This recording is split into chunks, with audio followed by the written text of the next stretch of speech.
Chrysler, this is James, aka JP Harker, coming back to you after a bit of a break. Apologies if I cough during this. I've had a quite nasty cough for about 5 or 6 weeks now, and I'm only just getting to the point where I can speak for multiple sentences without having to stop and hack my lungs up. So apologies for the occasional bit of that. But I'm back and I'm going to try and make some videos and see what happens. This is going to be 3 books that I have read. One's a reread, one is a borrowed read, and one was an audiobook. It is George R.R. Martin's A Game of Thrones, in my humble opinion the best of the Song of Ice and Fires. I just felt like reading it again. And The Wilful Princess and the Piebald Prince by Robin Hobb. This was lent to me by a friend. And the other one I tried was The Hour of the Dragon, which is a Conan book by Robert Howard. And I thought I'd give him another try. I don't have something to wave because I'm audiobook. So I'm going to start off, I'll start off with this one because it's at the top. The Wilful Princess and the Piebald Prince by Robin Hobb. Now, I tried Robin Hobb before, and I didn't enjoy it at all. It was the Live Ship books. It's very rare for me to DNF a book. Even if it's a book I don't like, I try to sort of force myself to finish it so that I can give a fair review of it and give a fair opinion of it. It irked me, I won't go off on one particularly, but it irked me sometimes when I've had poor reviews of my books and you see that it's someone who only read the first third. And I think, well, that's not really fair. If you didn't like it, fine, leave it. But ripping into it for being rubbish, you think, well, I'm fairly confident it gets better after the first third. Most people would agree. But, yeah, I'm not going to rant. As a rule, I try to finish books even if I don't like them. I finished Throne of Glass. That's how hard I try to finish books before I judge them. It wasn't easy, but I did it. But with Robin Hobb, the Live Ship book, I got to, again, about a third of the way in, and I thought, I'm not going to rubbish this book, but it was not for me. I just found it dull. So I thought, right, I'll just leave it at that. And friends of mine, they go on about Robin Hobb, and one of them said, well, have a go at this. It's a short, fairly self-contained story. It's very good backstory for some of the other books, but you can read it on its own.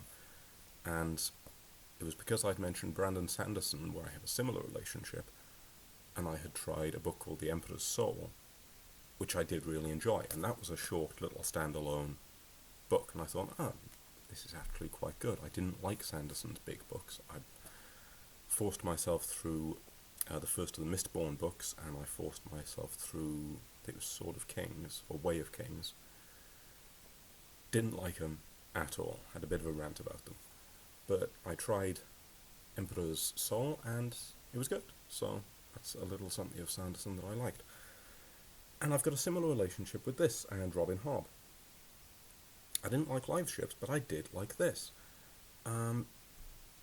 It's not hugely involved. It's a bit of courtly intrigue, a little bit of magic, a lot of world building. Clearly it's there as background for something else, but even just reading it in and of itself, it was good. It was someone... Hold on a minute. I'm still not quite better. I'm not doing many videos. It was still clearly part of something larger, but it was someone relating an interesting bit of backstory, and I found myself hooked. I found myself wanting to go back and read it whenever I had to break and stop.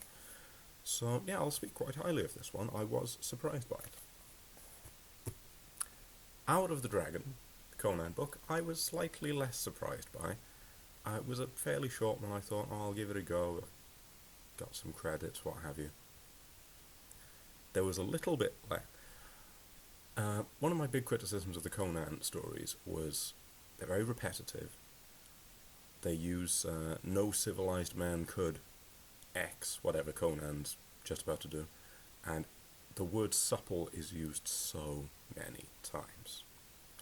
Now, in fairness, the other Conan stories were supposed to be released individually in magazines. So if you'd had a month in between, and you were a teenage boy, which is what they were mainly aimed at, then it didn't matter that it was very formulaic, a lot of the same language, and every woman was supple and did everything with lithe suppleness. But when I had a big book of it, it just got dull. Out of the Dragon, it didn't overdo that. We had a bit of it. We had the princess who disdained a chair because she'd rather sit at Conan's feet hugging his thighs. So we weren't completely without that sort of thing. But it wasn't nearly as bad. And it wasn't nearly as Conan is the ultimate manliest man who ever manlied. And, I recently read Jack Reacher, for goodness sake. So there was a bit less of that.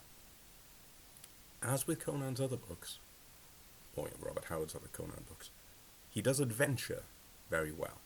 A short little quest, bit of an adventure, and that's your lot. He doesn't do large-scale battles well, in my humble opinion. This story is about this sort of Pharaoh Nagash type person who's been risen from the dead in order to help get rid of Conan as king of Aquilonia, and various adventures and betrayals and large battles ensue. And the adventures and betrayals were fine.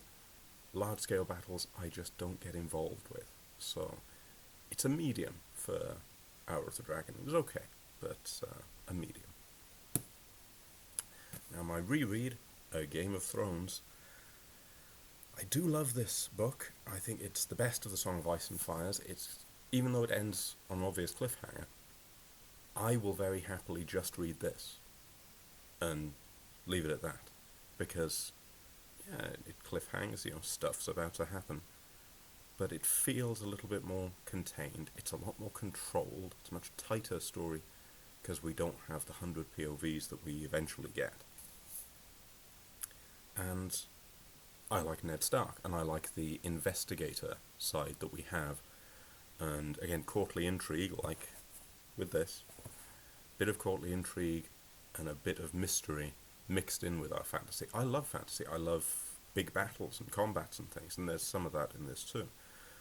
But I think that's one of the things that swings it for me, and that the White Walkers, the others, are still a bit mysterious in this. I like that.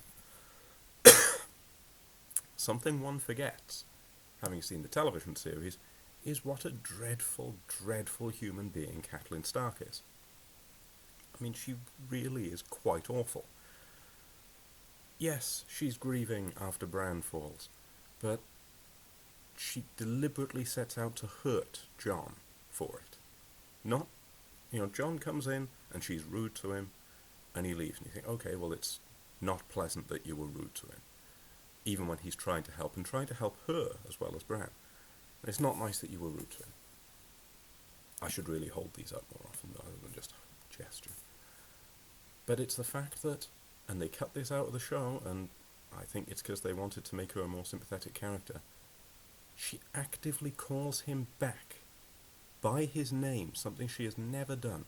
She calls him back by his name purely to tell him, I wish you had died instead. And that's the kind of person she is in all of it. Bran is very obviously her favourite child, and yes, she shows some affection to Robb.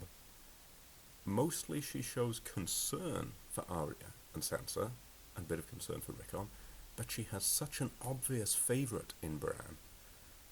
She is so cruel and unfair to Jon, knowing full well that he has done nothing to her, and that really annoys me about her, and I'd forgotten how much I dislike her.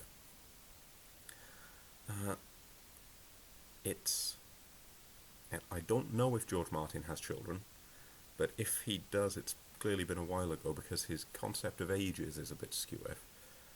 The way, taking an 8-year-old to an execution, yes, it's a harsh world, but all the same. And the fact that Rickon is 3 in this, I think he's 5 or 6 in the TV series, and he's 3 years old, and he gets given a wolf, and when somebody tells Ned he's a bit scared of his wolf. Ned sort of throws stuff at him like, well, he'll have to get over his fears soon because winter is coming. He's 3. He's a 3-year-old child who's scared of the wolf you just gave him. And you're not going to swear on YouTube, I try not to. But you're laying into him for being scared of it. Yeah. The other thing, the controversy, or controversy, however you want to say it, that they very wisely shied from a bit in the series is just how young Dany is. Because Dany is 13 when she is married to Drogo. And yes, the wedding night in the book is a lot more caring and gentle than it was in the TV series. But, it's still barely consensual because she has been obligated to marry him, even though he's being quite understanding about it. It is still dodgy. But the fact that she's 13 in this is just creepy. And the fact that we're reminded of it so often is uncomfortable. I think the TV series thinks she's 16, and the UK, that's the age of consent. Okay, fair enough, she's a bit young to be getting married, but alright, whatever. But 13 to a man who is described as about 30, that's creepy. Khal Drogo is definitively not a good person for doing this. And so that sort of struck me. But for the most part, apart from Catelyn aggravating me and the creepiness of Dany's age, I still really enjoy the rest of this book. I think Tyrion is at his best. I think Jon's experiences at the Wall, and especially Ned at King's Landing, I think it's cracking stuff. So, far from perfect and certainly has its issues, but I would still recommend A Game of Thrones, even if, like the rest of us, you then get trapped waiting for Winds of Winter. But that's a whole nother rant, let's not go into that. Now, I will sign us off there. Again, apologies for the coughing. I'm not going to do too many videos, and hopefully I'm going to start getting better and be able to speak with my usual delightful clarity. I'll leave it at there for now. Wilful Princess and the Piebald Prince by Robin Hobb. I was surprised by how good that was. Hour of the Dragon. It's one of the better Conan stories, if you like that sort of adventure and you want a bit of macho fun. Have a go, it's a bit of a laugh.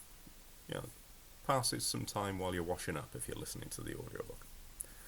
And A Game of Thrones, as I say, it is the best of the Song of Ice and Fire books. Maybe we'll see more. Who knows? I'm going to leave you there then. This is James, aka JP Harker. Will Vow.